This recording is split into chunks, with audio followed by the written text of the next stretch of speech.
Welcome to Namita news. Chippili గ్రామంలో సంక్రాంతి సందర్భంగా volleyball tournament విజేతలకు బహుమతులు ప్రదానం చేసిన రాష్ట్ర తెలుగు యువత అధ్యక్షుడు చిన్నబాబు. మదనపల్లి మండలం చిప్పిలి గ్రామస్తులు సంక్రాంతి పండుగ నేపథ్యంలో ప్రతి ఏటా ఏదో ఒక క్రీడా పోటీలను నిర్వహించే క్రమం ఈ ఏడాది వాలీబాల్ టోర్నమెంట్ నిర్వహించిన గ్రామస్తులు విజేతలకు రన్నర్స్కు బహుమతులు ప్రదానం చేసిన రాష్ట్ర తెలుగు యువత అధ్యక్షుడు శ్రీరామ్ చిన్నబాబు. ఈ కార్యక్రమంలో శేషి దొరస్వామి నాయుడు, సుంకారపు మురళి, మహబూబ్ ఖాన్, మేడం శివ, రవితేజ, శ్యామ్ తదితరులు పాల్గొన్నారు.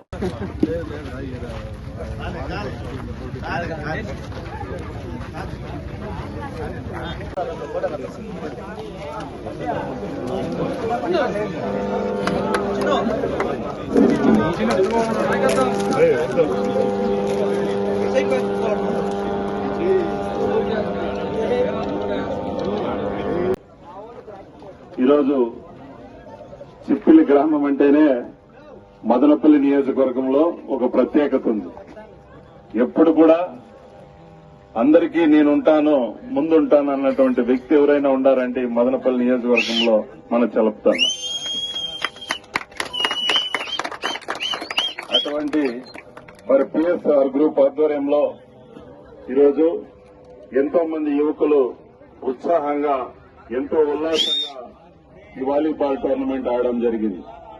మీకు ఒకటే తెలియజేస్తున్నాం, విజేతలందరూ ఇంకా బాగా కష్టపడాలని, విజేత కానోళ్ళు ఎవరు కూడా ఇంకా మెరుగ్గా మెరుగుపరచుకోవాలని మనస్ఫూర్తి కోరుకుంటున్నాను. ఎందుకంటే మన నాయకుడు 2047 సంవత్సరం విజన్ 20 ఏ విధంగా చెప్పాడో 2047 విజన్ గా నారా చంద్రబాబు నాయుడు గారు, నారా లోకేష్ గారు ఈరోజు పయనిస్తున్నారు.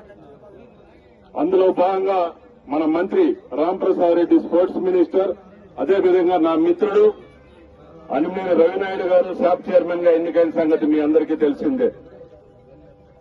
దగ్గరలోనే వాళ్ళిద్దరిని తీసుకొచ్చి ఇక్కడ మదనపల్లి నియోజకవర్గంలో కని విని ఎరుగని రీతిలో జిల్లా వ్యాప్తంగా కూడా మంచి కార్యక్రమాన్ని స్పోర్ట్స్ నిర్వహిస్తామని ఈ సందర్భంగా తెలియజేసుకుంటూ, ఎందుకంటే ఎంతో మంది ప్రతిభను గుర్తిస్తేనే ఈరోజు రాష్ట్ర స్థాయిలో గాని దేశ స్థాయిలో గాని ఎంతో మంది క్రీడల్లో రాణించగలుగుతున్నారు.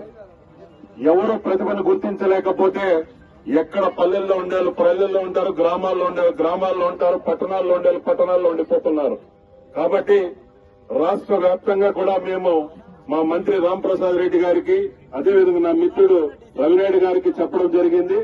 అతి త్వరలోనే ఒక పెద్ద కార్యక్రమం రూపొందించి ఇక్కడ మదనపల్లి నియోజకవర్గంలో ఘనంగా నిర్వహించుకుందామని ఈ సందర్భంగా తెలియజేసుకుంటూ, ఇక్కడ వేదిక మీద ఉన్నటువంటి నా మిత్రులందరికీ, నా ముందున్నటువంటి నా క్రీడా సోదర సమానుల అన్నదమ్ములందరికీ ఎప్పుడు ఎల్లవేళలా ఏ టైం అయినా కూడా, ఏం అవసరమైనా కూడా రాష్ట్ర వ్యాప్తంగా ఫోన్ చేయండి, ఎప్పుడైనా పలుకుతా మీ తమ్ముడుగా, మీ అన్నగా ఆశీర్వదించాలని మనస్ఫూర్తి కోరుకుంటూ జై హింద్.